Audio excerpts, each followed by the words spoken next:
Hello and welcome to another episode of The Ramon Foster Show, brought to you by our friends at the Get-Go Cafe and Market. I'm Dejan Kovacevic of DK Pittsburgh Sports in Pittsburgh. Ramon is in lovely Hendersonville, Tennessee. And Ramon, what's going on? Not much, man. Summer's upon us, but the spring rain is with us right now. That's all it is. That baseball fire alarms is what's with us. We'll get to the fire alarm. Don't leave us. Hang on. The fire alarm is coming in our third segment here of the Ramon Foster Show. Let's do it. Let's do that. And let's talk first about football, which is what we kind of usually do around here. And Moan, there's a concern in Pittsburgh that you and I have discussed here about the state of the offensive line, and that's understood because some pretty big names, including yourself, aren't here anymore. And anytime you have young guys, new guys, and other people coming in, and it's nice that David DeCastro is still here, but we'll see how the rest of the group meshes. But this is what I want to ask you. Everyone's excited here about Najee Harris, and they should be. But what is the difference that a running back, a good running back, can make to the running game? Because it almost feels to me, Ramon, that we've gotten away from that and trying to pin everything on the offensive line. Yeah. The difference is fear. And I say that in a lot of different ways. When you got a dynamic guy who has a good offensive line, a young offensive line, a hungry offensive line, either one of those, I don't care if you go let's go Indy, we can go Dallas, we can go even Cleveland, good offensive lines. It doesn't mean much if the running back don't know what the heck they're doing or where to hit the hole. That's a difference. It really does mean a difference. It may seem like a small thing, and I'll say this too: running back is one of those positions where when you first get a football, you want to play that position. Okay, it's one, especially in my era growing up. You either wanted to be an Emmitt Smith type, or you wanted to be a Ray Lewis type in the sense of just linebacker or running back, and of course everybody wants to play quarterback. Think about it. I think one of the reasons the running back position has kind of been devalued also is because that's everybody's dream as a kid. And it's also put a ball in the hand of somebody and they're able to be athletic enough to make plays and you can train yourself. But when you get a dynamic one, i.e. Le'Veon Bell, i.e. looking at Fast Willie Parker, okay, Saquon Barkley, Ezekiel Elliott when he's good, Nick Chubb and Kareem Hunt. Like, you find yourself in the world of saying, man, they can hit you from the ground or they can hit you in the air. But if you get a guy like the young Najee Harris that Pittsburgh is all excited about, I'm excited about. I know rival fans of Pittsburgh that are saying, man, Najee is going to be good. And they want to see him play. They want to see him play. Exactly. I've heard this, Ramon, from people. AFC North rival fans are like, let's see this guy. We know what Cleveland's got with their two guys, in particular, Nick Chubb. Cincinnati's had some good running backs. Obviously, Pittsburgh's had its share too. And then, Baltimore, if they get J.K. Dobbins more involved, that's going to be fun too. But everyone talks about the AFC North quarterbacks, but these running backs, it's a serious game, and I almost feel disrespectful not mention Alvin Kamara is one of the best, or the kid in McCaffrey in Carolina. You see, you can name the really good ones because Dalvin Cook is another one. You can Derrick Henry. See what I'm saying? Like, the ones that are dynamic, they mean something to a team. Derrick Henry's the first one I would have mentioned, but okay. I know, but I was just thinking of just recent history of like where they are. But when you have a dynamic one, I think with it being such a pass-happy league, that when you get a really good running back that knows how to hit the hole, but not only that has breakaway speed. All those dudes I named have breakaway speed, even as big as Nick Chubb is. So when you give them the ball in the offensive line, I've been seeing the comments and quotes they've had where they're not just trying to block you, they're going to run through your face. And then keep running. And that's the variable here. It's like when you look at – I know how strongly you feel about Chubb. So just to use him as an example, Chubb doesn't just get through you and then go down. No. He's finding daylight. He's looking for grass, and then he keeps looking for more. Mm-hmm. And that's the thing, too. Even let's go back to when we were blocking for Le'Veon. as quirky as his run style was, you knew even if he didn't have the breakaway speed, the physicality that he brought to a play, the cutting ability that he brought to a play, I think that's more demoralizing because it's more physical than throwing a bomb over somebody's head. A bomb over somebody's head is like, bam. But when you get a dynamic running back and that running back's able to control the game, you saw what this Pittsburgh offense was like last year when it was, okay, a 5-yard pass is equal to a run, but a 5-yard run just means I dogged you. And having a guy like Najee that can set home, we think that can be the dynamic rusher that he was drafted to be. Not only that, this guy has the ability to jump over people and go yard and also catch out the backfield too. But so take me into the trench, Ramon, because that's what I don't have and I can't have. You know, you do have this feel for what that is.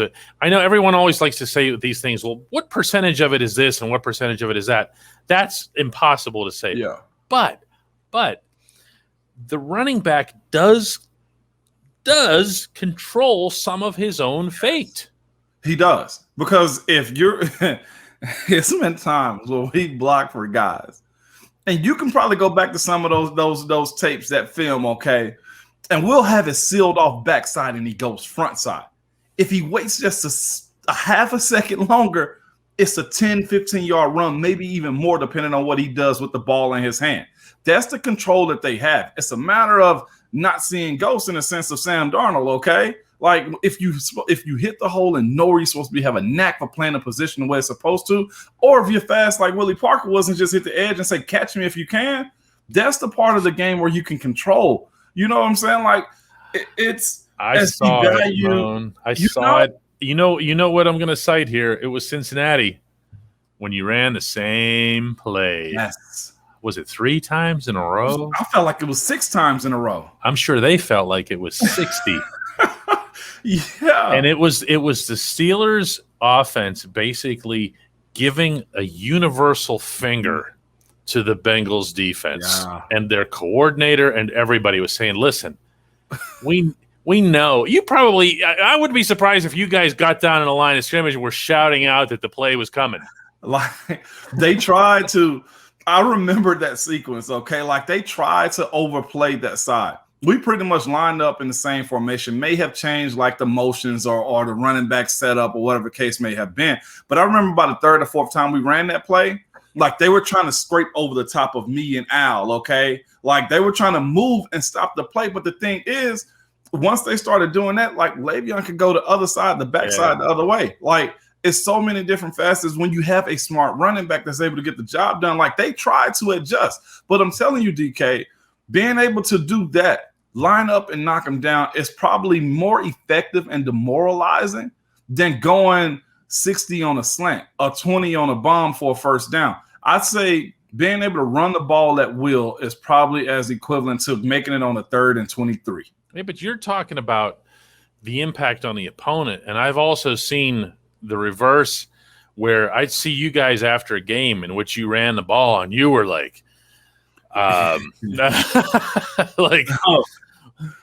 like this, like walking around a locker room, like, look at us.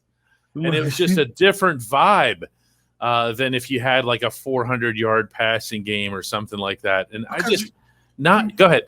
You really have nothing to do with that. I mean, you do, but it depends on what the wide receiver does with the ball in his hand.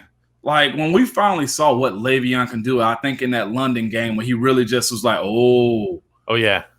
You feed into, I don't think I've ever seen the organization just kind of like the green ooze of just, we got them guys and let's ride. Like, is that type of feeling. And it was the same thing with Connor. When Le'Veon held out and Connor ran for, 100+ yards, 200 yards from scrimmage, we were like, okay, reset, let's go again. Like, that's the way it was. Even though I think that game ended in a tie, like, I'll never forget that feeling like, this guy's an NFL quarterback. There's a switch that flips on, I think, for the guys that's blocking for him and the running back, man. So I can only imagine how Clem has that offensive line feeling. And I'll say this, too. To his credit, he's going to challenge them to say, hey, look, you know what's. Like, when it comes down to it, we asked for a running game. You asked for a running back. We got rid of a guy that Pittsburgh loved in James Conner. Okay, y'all better make this right. I know personally he's going to call them out and say, if you don't get this job done, your livelihood depends on it. And that's the beauty of a guy who's a young offensive line coach like Clem. And truth be told, it's the beauty of having a young, age-wise offensive line room other than Dave and Finney. Adrian Clem is the offensive line coach of the Pittsburgh Steelers, and he has quite the challenge in front of him.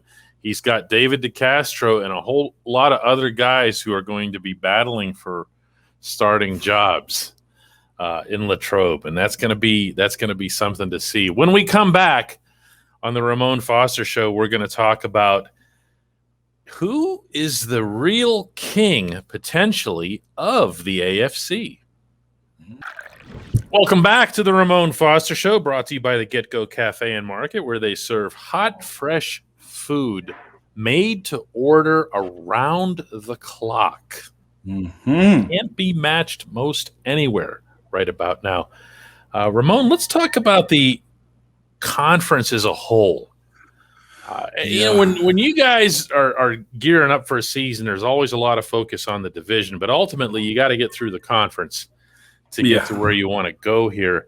And I want to start by asking you about the other team that you cover in your day job in Nashville, and that's the Tennessee Titans, because they've now spent $1 zillion. They've made some major acquisitions in Bud Dupree and Julio Jones, and are they maybe, you know? I mean, I know it's been for a while now that it's Kansas City up here and everybody else somewhere else, but you know, they're making a push, man. I'll say this: my blood is black and gold, but my job is to cover, like you said, the Tennessee Titans. So I got to kind of dive into them a little bit, and there's a lot of similarities now with these organizations than it was in the past, like when I played them in the past times. They've created a culture of playing a certain way here in Nashville. Their GM is very stable. We had him on our show this morning. Their coach is a guy that's all in on everything that comes to go. And they're kind of taking that approach of being, hey, we're here. We might be a mid-market team, but we're here to compete. And I think when they got a sniff of that AFC championship against Kansas City, it kind of flipped the switch to them. What they did with Ryan Tannehill is something that's not to be just swept under the rug. They got him in a system that works for him. They got guys around him, and also in the backfield, you got Derrick Henry. Like you said, if not anything, top 3 in the NFL as far as running backs go. That's Derrick Henry, but yeah, Kamara and McCaffrey and Chubb. Okay, and we'll throw Saquon in there just simply because we know what he's capable of. But hoping he's healthy, yeah. Hoping he's healthy. But that guy, Derrick Henry, is a monster, man. And they've got a system right now of trying to build around Ryan Tannehill and not do too much. Them picking up Julio Jones was huge for them. I think they've seen what everybody else has done in the league. Me playing with Ben, I've always heard Ben ask for more weapons. You can't have enough. And in this league right now, you got Tampa with 2 basically number ones in their wide receivers that they have, with a solid running back and one of the best offensive lines also in the league. And that's what they're trying to do here. They found ways of managing their cap, making moves when they need to, and trying to fix some of their deficiency. That defense last year was atrocious. It was bad. It was bottom of the barrel. And they went out and got Bud, Danico Autry, and a bunch of other guys in the first round that's going to be able to help them when it comes down to trying to compete. I think everything is all fine and dandy when it comes to offenses in this league, but in a championship game, you need a defense. You also need protection. And the Titans is a team right now that's kind of got some stuff. They got a question at right tackle as far as the young guy that they drafted. And, of course, you remember the debacle it was last year with Isaiah Wilson and that not working out. So they're revisiting, trying to find out who's going to be the starting right tackle. And I think it's going to be a rookie. If he's able to play high ball, A ball on Sundays, they have a real solid shot of competing well in the AFC. Wow, there's always questions about a team that goes out and spends a lot of money. And there's metrics and data to support this. And we have seen teams, especially teams that started out low on the cap and then just spent it all one off season. If that sounds like I'm looking at Cleveland over the years. I kind of am, because we would see Cleveland spend a ton of money and everybody up there would get all excited, and it didn't mean anything because they didn't know how to put it together. And Tennessee's obviously got its work cut out for it. Mike Vrabel's looking like the answer down there long term. Go ahead. I'll say this, though, the difference between Cleveland and, let's say, the Titans. Cleveland's situation was they never had coaching stability or ownership stability, number one. And I think the Titans have that with Amy Adams-Strunk right now and their GM, John Robinson. Those are the two things they got going for them. The other component of comparing the Titans to Cleveland as far as spending too, I think it breaks down to quarterback play. Those years that Cleveland spent a whole lot of money, they either had a guy they hoped was going to be good, or let's say they had a young Baker Mayfield who was still learning the system. The difference is with the Titans is Ryan Tannehill is now a savvy NFL vet. I don't think his ego's getting ahead of him as far as saying, "Hey, I don't care if Derrick Henry gets all the shine. He'll end the game with 215 yards and like 2 touchdowns." You know what I'm saying? Like that's where they are. That's the version of Tannehill that I think the league started to appreciate finally last year, which is that you said earlier that that he fits the system. I would actually argue that they've made the system fit him. Yeah. Because I look at the way the Tennessee offense is run, including the passing game, and his precision and his completion percentage has been off the charts now. And in particular last year, for the better part of the first 2/3 of the season, he was unbelievable. Yeah. In terms of accuracy. Well, why? Well, he wasn't putting up 50-yard bombs. He did hit those occasionally, but for the most part, he was, he was a manageable game. Yeah, and that included using Derrick Henry. Yeah, but they're a strong team. But the AFC is going to have their hands full. I'm looking at this Titans schedule, and I'm also looking at the Steelers schedule. One of those two teams do play each other. By the way, I'm hoping we can get an opportunity to link up and tailgate and do all those good things, DK. We couldn't pull it off last year down there. Oh, I wanted that so bad too. But the Titans and the Steelers have a very similar situation. They both won their division last year. Winning your division means, okay, show up and prove it again. That means they got to play all the ones from the AFC conferences, I think, for the most part, DK, on top of mixing the NFC teams that they got to play too. But ones playing ones mean you're going to get good on good. Unless you're the New England Patriots from 2006 all the way to 2018, your division is not a cakewalk. That division was a cakewalk for Tom Brady and the Patriots. Year after year after year. But the other teams that you got to play are going to be locked into you. Like the Titans-Steelers game is going to be a really big game. Watching them play other teams in other divisions, as far as number one's Kansas City, it's going to be a really big game. This is going to be an interesting take, I think, for both of these teams because they're both capable of making runs. It's a matter of, do you have enough gas or do you have enough cohesion to get to the end? And everybody, of course, is still chasing, I think, in the AFC, Kansas City. Yeah, that's the word. That's where looking at Patrick Mahomes, and he's still the standard bearer going into this season. And when we're talking about the AFC, of course, Brady's in some other discussion. Yeah. But where Mahomes is concerned and what Kansas City has added, all the weapons that they had, and then adding Clyde Edwards-Helaire and everything that they can do, they've bolstered to an extent that defense of theirs. And that offensive line this offseason traded for Orlando Brown. Like they're trying. Right. They're not about to let the window, whatever. Well, the window's as long as he's throwing a football there, but that's a situation where I think you could see Kansas City still be the class of the conference. It's kind of a boring answer, but sometimes that works. But you gotta look at also, like I said, the rest of the number ones and number twos in this league, though. Like Pittsburgh and the Titans both got to play the Bills also. That's no cakewalk. And there's Buffalo and Josh Allen and everything that they bring. Who's had one of the biggest jumps, they say, in NFL history as far as quarterback play go. Like what he did doesn't happen normally. Okay. I mean, what are you stacking him against? Tyrod Taylor? I mean, I'm just saying as far as like the leap in his professionalism. Josh Allen was going to look great. I thought he was too. Some people were, of course, the national analyst is like, a guy doesn't make this type of move. I'm like, well, he was a first-round draft pick high. Like, he's supposed to make that type of move. But whatever he did last year, they wasn't expecting him to do. But the teams I'm looking at in the AFC, we're talking about this division. You got Kansas City. You got Bills. I think the Chargers have the ability to make a run.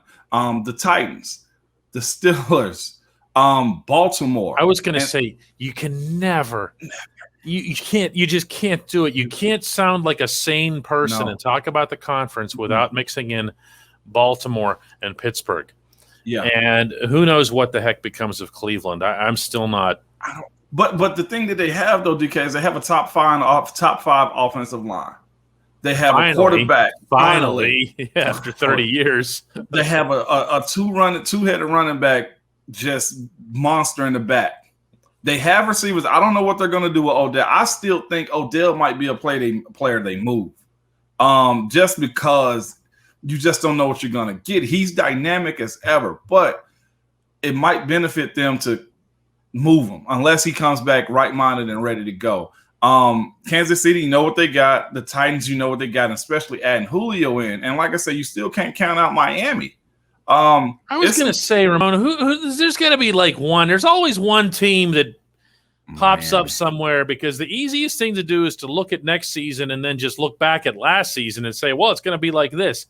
But whether it's a Miami or a Las Vegas or someone like that, where you just, or Denver, that just takes some kind of step, that you just, you don't know. Indianapolis is another one that, And a lot of people are counting off Carson Wentz, and I'm 1 foot in, 1 foot out, probably like the rest of America. But that O-line, solid. That defense is one of the really best. Solid, underappreciated. Michael Pittman Jr., as far as wide receivers, they got 2 or 3 running backs in the backfield. Like, let's not act like this is a bad team. If the amount of talent might help Carson Wentz, and he's back with the old coach that got him to the top. Yeah, no, it's going to be interesting, that's for sure. But I think we can agree that the Chiefs are still up there until somebody knocks them down. When we come back, it's a slice of life with Ramon. Welcome back to the Ramon Foster Show, brought to you by the Get Go Cafe and Market, where they sell batteries. Let's talk about Ramon's night and why he had a rough time getting up for work today. If you see my morning Twitter, I hashtag Early Risers Club. Let's go. I see it often. 4:30 in the morning, you put that up. I'm still up writing, and Ramon's heading to work. Let's go, okay? So, which means I go to bed early. Last night I went to bed I was in the bed about 9:45, which is still late when it comes to getting up at 4:30 in the morning. Yeah. But I'm about to go to bed. It's about 10:45. I'm sleeping, okay? And I hear, what is this? And then it hits me. I heard the alarm or the cadence going off. Fire. And you know, if one smoke alarm goes off, all of them go off. Chain reaction. And which is supposed to. I'm not knocking it, but okay, cool. Here I am. I'm hopping up, man. Got to put on my clothes and get out the room and go out, man. And I'm like, let me find out. I go out sniffing. That's the first thing I'm going to do. DK, where's the smoke? Just smoke, yeah. Where's the smoke? I hear fire. Like, where's the smoke? I grab my phone. I'm looking on my phone because I got cameras outside the house like everybody does these days, okay? I'm trying to see if there's any motion, any flames I need to check out before I exit, okay? Mind you, it's like 10:45 at that time. And I'm walking through the house, no fires. I'm fanning the smoke alarms. Mind you, it's not registering to me because I'm asleep. There's no smoke. But I gotta go through the house. You know how it is when you burn something on the stove, DK, and you're fanning it away. We're good. I'm walking through the house, DK, trying to find out whichever one it was. Somehow it stops. Cool. I'm like, oh no. I got to find out which one it is. Okay, lay back down, go to sleep. Oh, no. About 11:45-ish, I think. Fire. It says fire? It does. You have the worst smoke alarm ever. That's so obnoxious. So somehow it's going off again, DK. I get up, and at this time, I'm like, all right, we got to figure this thing out. This time, I go upstairs, downstairs, all the whole nine. It's fanning again. I got a shirt in my hand, just waving it in front of the friggin' smoke detectors. Cool. This time, I didn't go back to sleep. I sat on the bed because I'm like, I'm going to figure out where it's coming from. Wait, you couldn't figure out where the sound was coming? I didn't know that out of it? I didn't know which one triggered it. Mind you, there's no smoke. It was one being triggered. So I'm like, I don't know where it's coming from. I don't know which one is starting it. So at that point, it's about 12:15-ish at that point, and I'm sitting up, and I hear it, and I think it's coming from upstairs. Walk upstairs, fanning again, DK. And at this point, my wife is like, Mo, you got to stop fanning. There's no smoke anywhere. It's a malfunction. And I'm so disoriented and mad because I knew I had to get up and work early, okay? Which makes it so much worse. So much worse. Okay, so we're at that point, and I got my phone in my hand. I'm looking up why it's doing this, and then I tell her, I'm going to call the fire department. They're going to come over here and check out these smoke alarms, okay? Sure. She's like, Mom, you don't call the fire department when there's no smoke. So you could just say, hey, I don't know. It was saying fire repeatedly. I have a smoke alarm that says fire. Yeah. So to her point, I was like, well, I'll call the electrician. DK, it's 12 o'clock at night. Oh, okay? Yeah. They'll be right there. They'll be right there at 5 o'clock in the morning, probably. Okay. So I think it's coming from upstairs. Cool. I'm trying to figure this out. And you gotta think, my baby boy Miles, 9, he hates super loud noises, okay, which any kid will. You get woke up out of his sleep for the 3rd time at that point. And I'm like, okay, manhood gotta step up right now. You're the man of the house. You gotta figure out what's going on, but you don't know what's going on. Your kid is like nervous about a fire being in the house when there's no kids fire. Don't like alarms. Kids that's a bad mix. Nightmares. Pressure building on satisfying whatever is going on. You now have to save the house. You have to be a good parent, and you have to be alert to the fact that in like 2 or 3 hours you got to go to work. So here we go again, DK. Lay back down. And at this point, it went off probably about 10 minutes later, where I think we're closer to 1 o'clock at this point. And I hear it. I'm intently hearing, like my sixth sense goes off at this point. I hear it. It's towards the front of the house in the hallway somewhere, the one that started it off. I go to, and I didn't tell you too, with the loud noise that's been done, you know, sometimes in your rooms, as far as ADT and like sensors go, like, mind you, it's saying fire, fire, and making these loud noises. Well, these loud noises echo. So mind you, the alarm on the house is set. So at the time that it's hearing this noise, there's an echo off of the windows because it's so loud. So they think somebody's breaking in the house. So the alarm starts going off, DK, or it's from the sound waves. From the sound waves. So I got to turn off the alarm, reset that, go outside to the garage, and I found the culprit. It was the smoke detector in the garage. So the next step had to be finding a baseball bat. Let me tell you what I did first, okay? Mind you, I looked up what it could be. It said it could be humidity in the house that can cause it. It can be smoke. It can be fire. What was another reason? Oh, and it can be like insects inside of it too, or low battery. Oh, low battery. Okay, low cool. battery.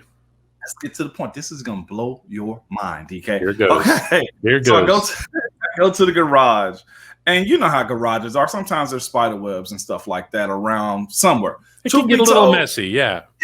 But I don't really trip off of it because I realize spiders are a good part of like your ecosystem in your house as far as spiders are good. You want spiders. You don't feel like it when they're in your bed, but you want spiders. But that's okay. So I grab a Swiffer sweeper, DK, because I looked it up. If it's not fire, if it's not battery, if it's not humidity, if it's not smoke or fire, it could potentially be insects. So to that point, DK, I grab a Swiffer sweeper. I start brushing it up against the smoke detector, and then it stops. And I was like, we found it. I think it was insects in it, but of course, I'm just wiping it off. Get it? Cool. Change the battery on that one too. So go back to bed, reset the alarm. Oh no. And I told Keisha, I said, we're good. I got it. I cleaned it out. Nailed it. I swifted. Probably about 1:45-ish. Oh no. Dude. Oh, fire. So now I know where it's coming from. I turn off the alarm, go to the garage, I sweep up all of the spider webs that's around it because it was near it. And I think what happened was the spider did his little spider web around it, and maybe it or like the little night flies or gnats, the ones that come in your house attracted to light. Yep. When we turn off the garage, most fire detectors are white.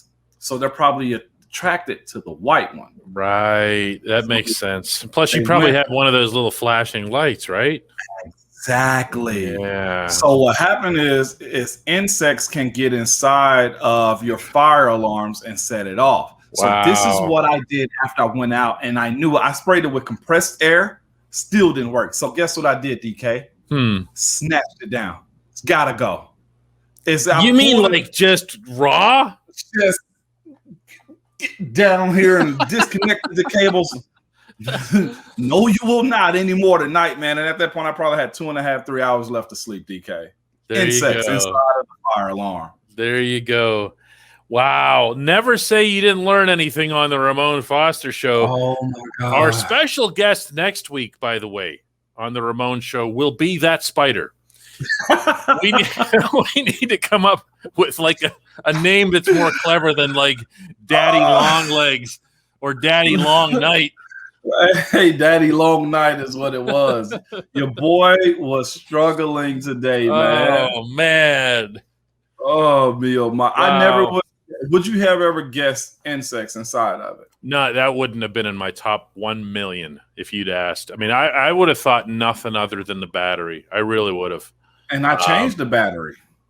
And I think they were just moving around because I sprayed it with the compressed air and it stopped, and then because you chased it out for a little bit. Yeah, but that's it. And then it was like, no, I'm going back home. Moan went back to bed. Sprayed it, DK. Well, we'll find out the truth next week of what all was going on up there in that alert. All right, Moan. Well, we'll do this again. We'll do this again next week. And oh, man. Thank you.